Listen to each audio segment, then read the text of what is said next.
Noi siamo qui a Cagliari nel combattere una situazione che c'è nella sanità, che è un'altra cosa importante, dove ad Iglesias in un ospedale stanno chiudendo i reparti a favore di questi baroni della sanità, costringendo i nostri cittadini a venire a Cagliari a curarsi, quindi chiudendo di fatto le strutture che potrebbero salvare le vite umane del Sud Iglesiente. Quindi vogliono cancellare 50 anni di storie, 50 anni di lotte che i lavoratori delle miniere, i lavoratori del Sud Iglesiente hanno fatto, perché realizzando le strutture sanitarie locali giustamente ne consegue che ne traggono benefici i cittadini. Quindi noi siamo gente abituata a lottare, perché ormai ci stanno portando via tutto, e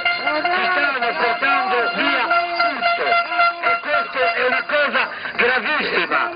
Noi vi diamo la nostra solidarietà, ci auguriamo che la vostra avvertenza abbia un buon esito, perché siete lavoratori e i lavoratori vanno sempre e comunque sentiti.